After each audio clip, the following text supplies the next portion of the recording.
Hi all, it's here, me Vinisha. Welcome all of you to the Taj Mahal episode. ഇതിനു മുമ്പ് താജ്മഹൽ കണ്ടിട്ടുണ്ടെങ്കിലും ഇത്തവണത്തെ താജ്മഹലിലേക്കുള്ള യാത്ര എനിക്ക് ഭയങ്കര സ്പെഷ്യലാണ്. കാരണം കൂടെയുള്ളവർ തന്നെ. അപ്പൊ ഈ താജ്മഹൽ ട്രിപ്പിന്റെ ടൈലൻഡാണ് നേരത്തെ അപ്ലോഡ് ചെയ്ത ജയ്പൂർ യാത്ര. So once again welcome all of you to Taj Mahal episode. നമുക്ക് എല്ലാവർക്കും അറിയുന്ന പോലെ Taj Mahal one of the world's wonder and one know that it is one amongst the UNESCO's world's heritage sites.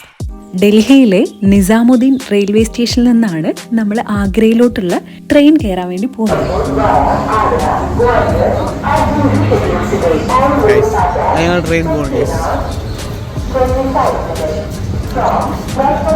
ആ വോയിസിന്റെ പിന്നിലുള്ള ആള് ഇതാണ്. ഇന്ത്യൻ റെയിൽവേയിൽ ട്രാവൽ ചെയ്തിട്ട് കുറേ പണികൾ മേടിച്ചു കൂട്ടിയിട്ടുണ്ടെങ്കിലും ഇത്രയ്ക്ക് പണി കിട്ടിയിട്ടുള്ള ദിവസം വേറെ ഉണ്ടായിട്ടില്ല. ഫസ്റ്റ് ബുക്ക് ചെയ്തിട്ടുണ്ടായിരുന്ന ട്രെയിൻ 3 മണിക്കൂറാണ് ഡിലേ. പിന്നെ രണ്ടാമതുള്ള ട്രെയിൻ നമ്മൾ എഗെയിൻ ബുക്ക് ചെയ്തിട്ട് പോയിക്കൊണ്ടിരിക്കുമ്പോൾ നമുക്ക് ഫുഡ് കഴിക്കാൻ പ്രോപ്പർ ടൈം കിട്ടിയിട്ടുണ്ടായിരുന്നില്ല. പോരാത്തതിന് നമ്മൾ രണ്ടാമത് ബുക്ക് ചെയ്ത ട്രെയിൻ ഉണ്ടല്ലോ, അത് പിന്നെയും ലേറ്റാണ്. അങ്ങനെ എല്ലാവരും നല്ല പോലെ ടയേർഡായിട്ടാണ് ആഗ്ര റെയിൽവേ സ്റ്റേഷനിൽ ട്രെയിൻ ഇറങ്ങുന്നത്. അങ്ങനെ ആ ക്ഷീണമൊക്കെ ഒന്ന് തീർക്കാൻ വേണ്ടിയിട്ട് ഓരോ മസാല ദോശയും കോഫിയും വെച്ചങ്ങ് പിടിക്കാൻ കരുതി. അത്യാവശ്യം വർത്ത് ആയിട്ടുള്ള ഒരു മസാല ദോശയായിരുന്നു കേട്ടോ അത്. ആഫ്റ്റർ ദാറ്റ് റെയിൽവേ സ്റ്റേഷന് പുറത്ത് നിന്ന് ഒരു റിക്ഷയൊക്കെ വിളിച്ചിട്ട് ഞങ്ങളിത് താജ്മഹലിലോട്ട് നേരെ വിടുകയാണ്. അങ്ങോട്ടേക്ക് പോകുമ്പോൾ ശ്രദ്ധിക്കേണ്ട ഒരു കാര്യം എന്താണെന്ന് വെച്ചാൽ നമുക്ക് പ്രോപ്പറായിട്ട് റേഞ്ച് കിട്ടില്ല. സോ ഓൺലൈനായിട്ട് ടിക്കറ്റ് നേരത്തെ തന്നെ എടുക്കാൻ വേണ്ടി മാക്സിമം നോക്കുക. കാരണം ഓഫ്ലൈൻ ആയിട്ടാണ് എടുക്കാൻ ഉദ്ദേശിക്കുന്നതെങ്കിൽ അത്യാവശ്യം റഷ് ആയിരിക്കും കേട്ടോ. ഗ്രേറ്റ് ഗേറ്റ് അല്ലെങ്കിൽ ദർവാസ എയർ ഹൗസ് പാസ് ചെയ്തിട്ട് നമ്മളിത് താജ്മഹൽ ഇങ്ങനെ വിസിബിളായിട്ട് വരുന്ന ആ ഒരു വ്യൂ ഉണ്ടല്ലോ, അതാണ് ഇവിടെ എത്തുമ്പോൾ ഏറ്റവും സ്മൂത്ത് ആയിട്ടുള്ള വ്യൂ. താജ്മഹലിന്റെ പണി നടക്കുമ്പോൾ തന്നെ ഈ ഒരു കവാടത്തിന്റെ പണിയും അന്ന് നടന്നിട്ടുണ്ടായിരുന്നു. വേൾഡ് ഫേമസ് ആയിട്ടുള്ള താജ്മഹൽ ലോകത്തുള്ള ഏറ്റവും കൂടുതൽ ആളുകൾ കണ്ടിട്ടുള്ള ഒരു കൺസ്ട്രക്ഷൻ കൂടിയാണ്. ഇവിടെയാണ് ഇതിന്റെ ഏറ്റവും പെർഫെക്റ്റ് വ്യൂ.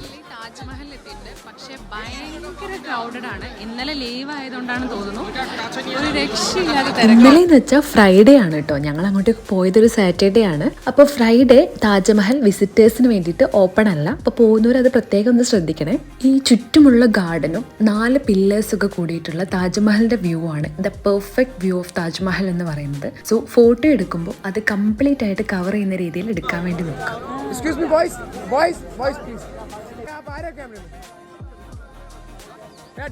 നേരത്തെ പറഞ്ഞ പോലെ അത്യാവശ്യം നല്ല ക്രൗഡഡ് ആണല്ലോ. സോ നമുക്ക് നല്ല പെർഫെക്റ്റ് ഫോട്ടോസ് കിട്ടണമെങ്കിൽ ഇതുപോലെ ഫോട്ടോഗ്രാഫേഴ്സിന് വെച്ചാൽ അവർ ഇതുപോലെ ആളെയൊക്കെ മാറ്റി നമുക്ക് നല്ല ഫോട്ടോ ഒക്കെ എടുത്തരും. നമ്മൾ ഏതിലൂടെയാണോ താജ്മഹലിലോട്ട് എൻ്റർ ചെയ്യുന്നത്, ഇപ്പോൾ ഈസ്റ്റേൺ ഗേറ്റും ഉണ്ട് വെസ്റ്റേൺ ഗേറ്റും ഉണ്ട്. അപ്പോൾ ഏതിലൂടെ വരുമ്പോഴാണെങ്കിലും നമ്മളെ സ്വാഗതം ചെയ്യാൻ വേണ്ടിയിട്ട് ഇതുപോലെ കുറേ ഫോട്ടോഗ്രാഫേഴ്സും ഗൈഡും ഒക്കെ ഉണ്ടാകും. നമുക്ക് വേണമെങ്കിൽ അവരെ എടുക്കാം, വേണമെങ്കിൽ വേണ്ട, അത്രേ ഉള്ളൂ.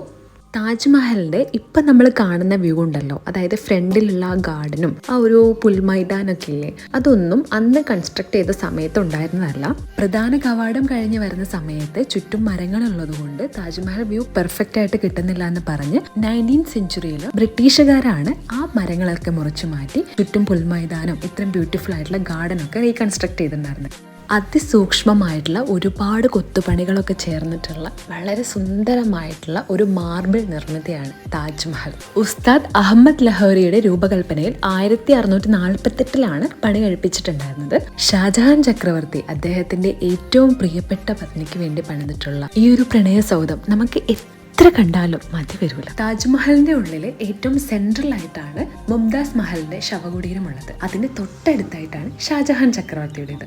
കഴിഞ്ഞ തവണ അവിടെ എല്ലാം കയറി കണ്ടതായതുകൊണ്ട് ഇത്തവണ അതിന് നിന്നില്ല. കാരണം നമുക്ക് അടുത്ത യാത്രയ്ക്കുള്ള സമയമായിട്ടുണ്ട്.